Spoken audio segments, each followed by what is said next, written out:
Chapter 3. Napamulat ako sa maingay na naririnig ko. Tama ng sikat ng araw ang sumalubong sa akin pagbukas ko ng mga mata. Feel kong nasa bahay lang ako. Pero hindi, matigas ang tinutulugan ko. Hindi malambot kaya malabo na nasa bahay ako. Naalala ko nangyari kagabi. Dahil sa pagtakas ko ay napadpad ako sa waiting shed na to. Napatingala ako at laking gulat ko anong tumabad sa akin ng harapan. Diyos ko! Napalunok ako sa nakikita ko sa aking harapan. Ang buong akala ko nakatakas na ako. Pero bakit nasa harapan ko ngayon ang lalaking kahapon ko lang nakita?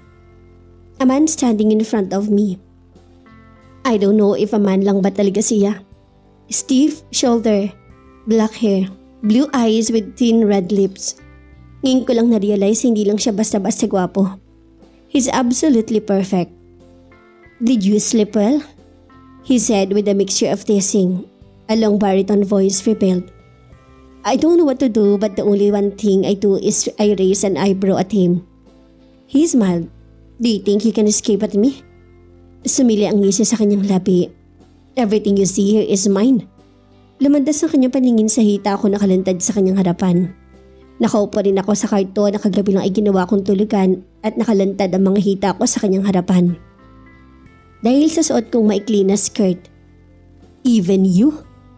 Naglakbay ang tingin niya sa kabuan ko. I'm not yours! Inis kong sagot sa kanya. Matalim na tingin ang binalik ko sa kanya. Pinasada ko ang tingin sa kabuan ng paligid. Ngayon ko lang na-realize hindi pa pala talaga ako nakatakas. Madilim na nang mapadpad ako dito at ngayon ay mula dito. Kitang-kita ko ang bahay na pinagdalan sa akin ng mga utosan niya. Tumayo ka na dyan. Bilang pagmamay-ari ko, you will follow everything I wanted. Utos niya na hindi pa rin maalis ang paningin ko sa hita. Tinakpan ko yon gamit ang aking kamay at sa uri ng tingin niya ay parang hinuhubaran na niya ako. Sino ka para sundin ko? Hindi nga kita kilala. Ang dad ko lang ang may atraso sa'yo at hindi ako. Pagtataray ko. Nagamit kong muli ang katarayan ko. Good Maricel. Nakalimutan mo na bang ibinilin ka ng dad mo sa akin? Do you have a proof that you own me? Matapang at confident ko na sagot sa kanya.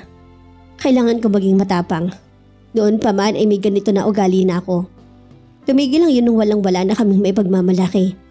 Pero ngayon dapat siguro, ibalik ko na ulit ang ugali ko. Kailangan ko maging matapang para sa sarili ko. I will show you my proof, baby girl. Bigla niya na lang ako hinigit mula sa pagkakaupo. Sa di inaasahan ay binuhat niya ako ng walang kahirap-hirap. Isinumpay niya ako sa kanyang balikat. Put me down! I screamed and shouted as I slapped his back. One violent move and I will tie you in bed to claim you hard for a whole week. He threatened me.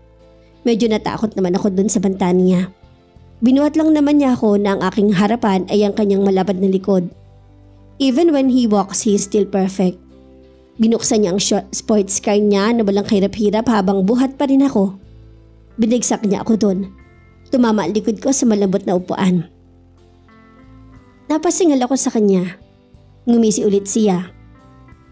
What the? Kahit sa pagngisi niya, he's still perfect. Hate me now but next time for sure, hindi na murang isisigaw mo sa akin. Kundi, pangalan ko na may kasamang ungol. Ngumisi ulit ito. Kapag iba ang humingisi ngayon sa harapan ko, nagmumukhang manyak. But this guy, kakaiba ang dating ng ngisi niya. He's so hot. Malakas sa kalabog ang ginawa niya na pagsara sa sports car niya at tuloy na umupo sa tabi ko. Fasten your seatbelt. Utos niya. Hindi ako gumalaw at hindi ko siya sinunod. But the next thing he do, inilapit niya ang mukha sa akin at pilit na inaabot ang seatbelt sa aking tabi. Nang maabot ay dahan-dahan niyang isinuot yun sa akin. Ang hininga niya ay tumatama sa aking mukha. Sa wakas, natapos niya yun na isinuot sa akin na walang kahirap-hirap. Tinoon ko ang paningin sa labas at hindi ako mapakali. Hindi ako titira kasama ang lalaking katabi ko ngayon. Mababaliw ako kapag nagkataon. Where are you taking me? May kasamang irap ko na tanong. In my place, of course, he said without looking at me. Bakit kailangan dalhin mo ako sa bahay mo? At bakit kailangan mo pang bumili ng babae? Ganun ka na ba kapangit para bumili pa ng babae? Wala bang pumapatol sa'yo kaya binili mo ang katulad ko na walang kaalam-alam? Inis ko na tanong. Ngumiti na naman siya and this time napalingon siya sa akin. Do you think I'm ugly? Nabigla ako sa biglang paghinto niya. Nanatili ang paningin niya sa akin at nabigla ako sa ginawa niya. His hand traveled over my thigh. Sa bigla ako'y mabilis kong natampal ang kanyang kamay. Pero hindi lang yon ang nakapagpabigla sa akin. Mas nabigla ako sa sunod na ginawa niya. He quickly squeezed my chin na nakapagpabigla sa akin. Marinat walang kaingat-ingat na pinisil niya ang aking baba. If it weren't for your father's death, I would have forced myself to be with a brat like you. Marina sabi at patapon na binitawan ang mukha ko. Hinaplos ko ang chin ko na marina na pinisil. Ang sakit! Pasimple kong hinaplos ang baba kung mariin niyang hinawakan. Husa na lang tumulo ang luha ko. Muling pinasadahan niya ako ng tingin. But now it's okay to be with you. It's worth it. You are the only one who made my desire come alive. So if I were you, susundin mo ang gusto ko. Either you like it or not. He said emphatically. Wala akong nagawa, kundi ang manahimik hanggang sa pagbaba sa sports car niya wala pa rin akong imik. Nasa harapan na kami ng malapalasyo niya na bahay. Sinalubong na kagad kami ng mga nakamade na uniform na babae. Napapaligiran din ang bahay ng mga naglalakihan na katawan ng lalaki habang may mga hawak na mahahabang baril. Oh God, ano ba talaga sila? Hindi kaya mga rebelde sila? Pero malabo na maging rebelde ang isang katulad nila. May malaking bahay at maraming maid at higit sa lahat mukhang hindi basta-basta tao ang lalaking nasa harapan ko ngayon. Hindi naman siguro ako'y papahamak ni Daddy kung alam niya nakahamak-hamak na tao ang pagbibintahan niya sa akin. But I still hate you, Dad. Sambit ko sa kawalan. Give her everything she needs. Pagkatapos niya sabihin niyo sa maid, walang paalam na iniwan ako. Masusunod po, sabay-sabay na tumango ang mga to sa kanilang amo. Rude. Bulong ko at ngilitan ko ang mga maid na nasa aking harapan. This way po ma'am. Paanyaya ng isang may edad na babae sa akin. Tinuro niya sa akin kung saan niya ako dadalhin. Dinala niya ako sa isang silid na may iba't ibang mga display.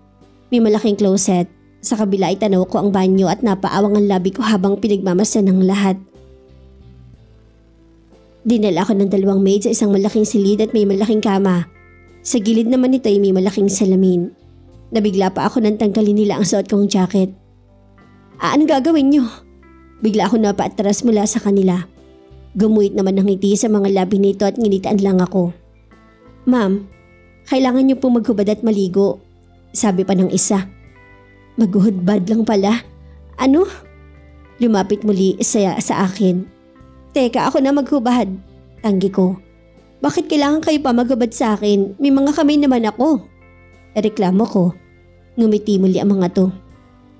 Sabi po kasi ni boss, paliguan ka na raw po namin dahil mabahon na raw po kayo. Pilit na pinipigilan nila ang kanilang pagtawa. I automatically smelled myself at ngayon ko lang na-realize na napakabaho ko na nga. Sinong boss? Naguguluhan tanong ko. Hindi mo ba kilala yung kasama mo kanina? Yung napakagwapong lalaki na kasama mo. Si Mr. Rossi ang boss dito. Sagot ng isa. So, Rossi pala ang pangalan niya. Sabit ko na wala sa oras. Bagay naman sa kanyang pangalan niya. Pangalan ng motor vehicle, kasamahan ni Waste Recycle. Rossi yan ang last name ni Mr. Chito. Chito Rossi po talaga ang pangalan niya at pinakaayaw niya na tinatawag siya sa pangalan niya. The last time na may tumawag sa kanya ng kanyang pangalan, nalaman na lang namin na kinaumagahan patay na to. Kwento ng ginang. Bigla ako nakaramdam ng takot. Medyo lumapit pa sa akin ng babaeng medyo kaidaran ko lang. Lumapit ang musod niya sa aking tenga. Si Mr. Rossi, walang takot pumatay. Kaya kami dito, maingat sa mga kilos dahil isang pagkakamali lang, sabog agad ang bungo mo. Bulong nito at bigla akong kinabahan. Talaga bang pumapatay siya ng tao? Kung ano-anong kinuwento mo. Stella, matatakot naman si... Ano nga pangalan mo, Iha? Tanong sa akin ng ginang. Maricel, tanging sagot ko lang. Napakagandang pangalan, bagay na bagay sa magandang mong mukha. Ako pinagkakatiwala ni Mr. Rossi dito sa lahat. Sa pagkain ako nagluluto. Sa lahat ng bagay na pwede niyang ipagkatiwala sa akin. Sa akin yung pinagkakatiwala to, hindi sa iba. Tawagin mo na lang akong Manang Lelia. Pakilala nito sa akin. Kung may iutos ka iha, tawagin mo lang kami sa labas ng silid na to. Nasa labas naman kami habang naliligo ka. Paalam nila sa akin. Naihanda na rin namin ang isusuot mo at nasa ibabaw ng kama.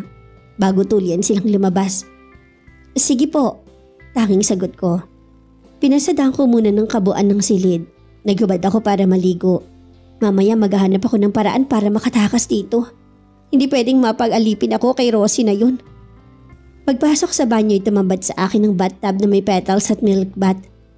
Bakit may petals? Ano to, honeymoon?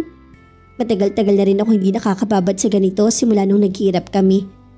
Hindi ko natiis at sumampa ako para magbabad muna sa bathtub bago tulian na lang magbanlaw kapag nagsawa na.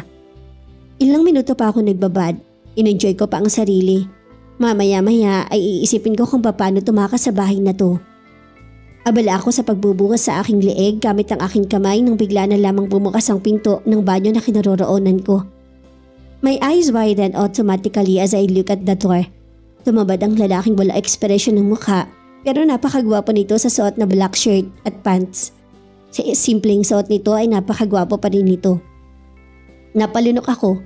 Hindi ko pinahalatang natetense ako kapag nakikita ko siya. So hindi ba? Napakagwapo ng nilalang na to. Tindig pa lang niya mapapanganga ka na. Did I say that again? What is he doing here? Are you enjoying yourself, princess? He stopped in front of me and he also glared at me so I immediately covered my body.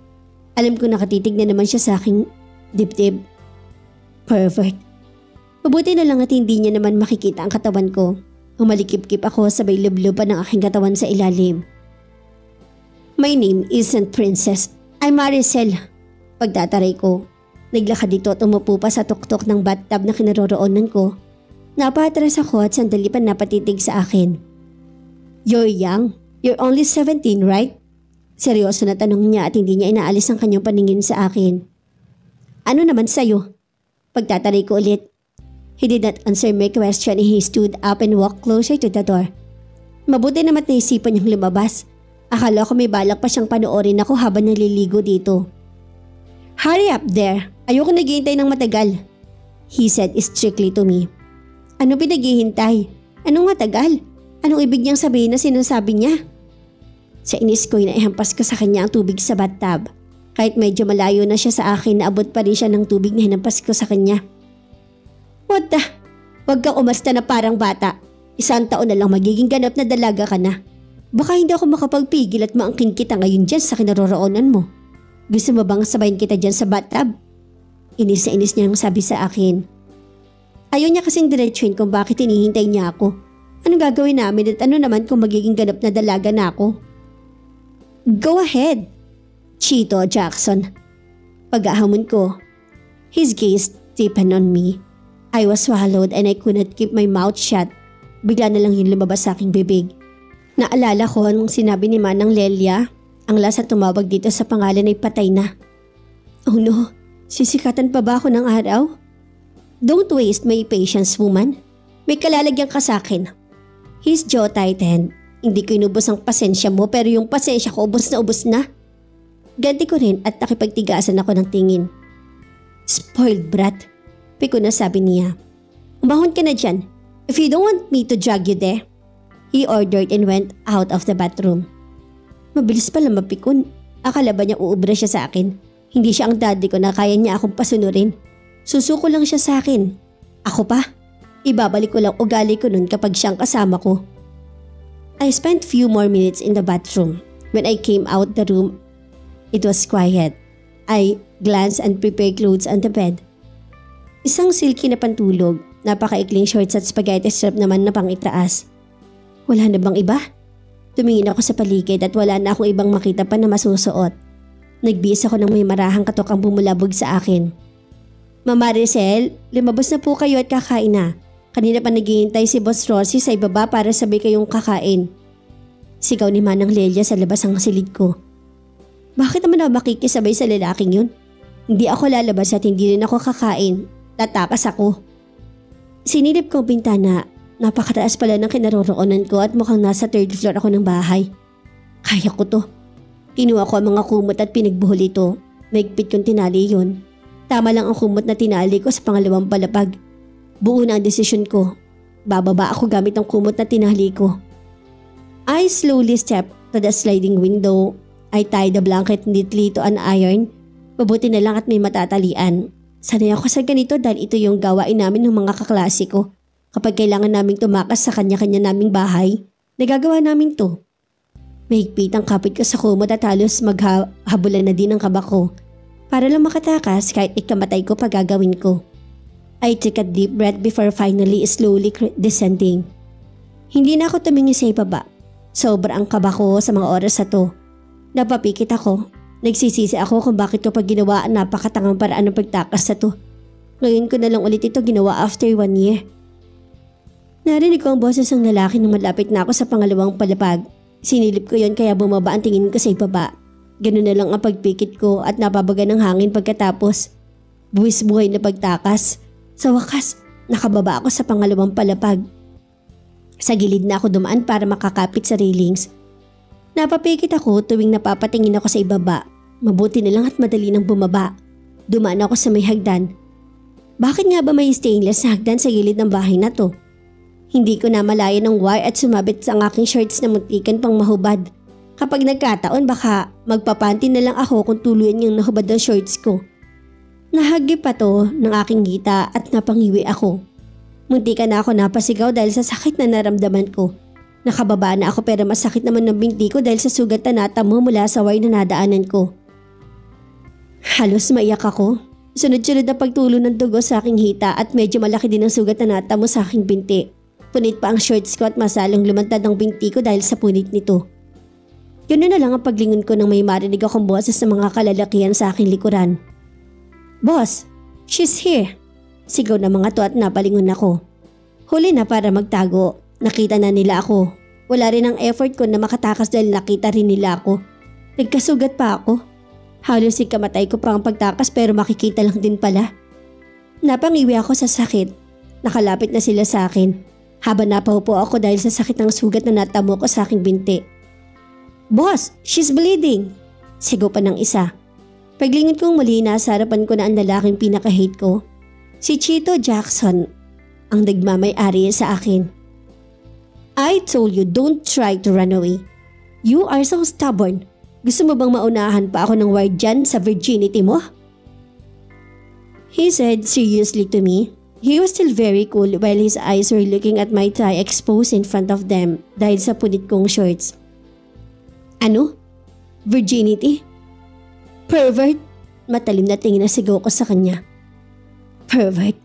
Only this pervert will make you happy and make you moan loudly at your bed. He said before grinning. Nagtawanan ng kanyang mga tauhan. Sa inis ko inirapan ko kagad ito. Walang modo, napakabastos. Lahat na nasa kanyang mga kapangitan na ugali. Take that spoiled brat to her room bago mag-iba ang timpla ko at siya ang gawin kong hapunan. Utos niya sa kanyang mga tauhan. Hapunan?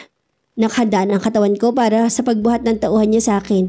Hindi ako nakapalag dahil sa sakit na naramdaman ko.